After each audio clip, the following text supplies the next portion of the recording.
বৃষ্টি শুরু হওয়ায় এরই মধ্যে বিভিন্ন অঞ্চলে তাপপ্রবাহের তীব্রতা কিছুটা কমেছে। আগামী কয়েকদিনে বৃষ্টি ও কালবৈশাখী বেড়ে সারা দেশ থেকে তাপপ্রবাহ দূর হতে পারে বলে জানিয়েছেন আবহাওয়াবিদরা। গত কিছুদিন ধরে দেশের বিভিন্ন অঞ্চলে অতি তীব্র ও তীব্র তাপপ্রবাহ বয়ে যাচ্ছিল। কোথাও কোথাও তাপমাত্রা 42 ডিগ্রি সেলসিয়াস পার হয়েছে। এরই মধ্যে আবহাওয়া নিয়ে সুসংবাদ দিল আবহাওয়া অফিস। দেশের 7 বিভাগে বৃষ্টিপাতের সম্ভাবনা দেখা গেছে। তবে খুলনা বাদে দেশের বাকি 7 বিভাগেই আজ বৃষ্টি হতে পারে বলে জানিয়েছে আবহাওয়া অফিস। পাশাপাশি ঢাকা, রাজশাহী, খুলনা ও বরিশাল বিভাগের উপর দিয়ে মাঝারি তাপপ্রবাহ কমতে পারে।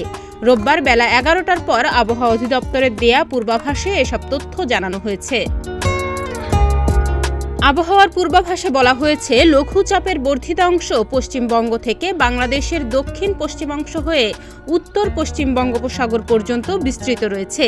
ময়মনসিংহ ও সিলেট বিভাগের কিছু কিছু জায়গায় এবং রংপুর, রাজশাহী, ঢাকা, বরিশাল ও চট্টগ্রাম বিভাগের 2-1 জায়গায় অস্থায়ীভাবে ঝোড়ো বৃষ্টি ও বজ্রসহ বৃষ্টি হতে পারে। কোথাও কোথাও শিলাবৃষ্টিও হতে পারে। এছাড়া দেশের অন্যত্র আংশিক মেঘলা থাকতে পারে।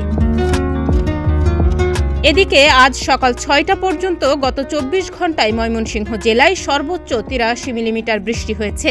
দেশের সর্বোচ্চ তাপমাত্রা ছিল 39.7 ডিগ্রি রাজশাহী জেলায় এবং সর্বনিম্ন 21.2 ডিগ্রি ছিল বান্দরবানে।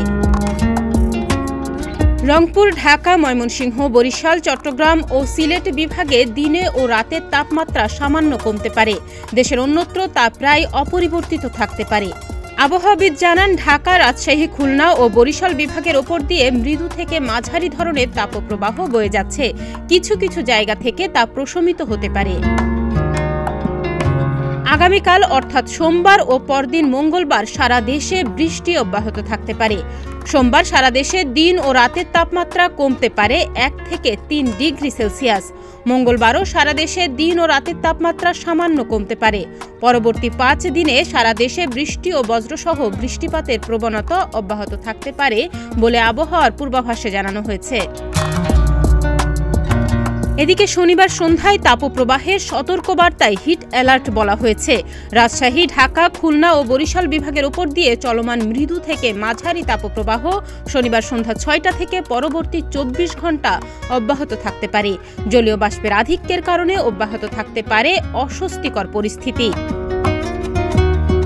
ডেস্ক রিপোর্ট, প্রতিদিনের বাংলাদেশ।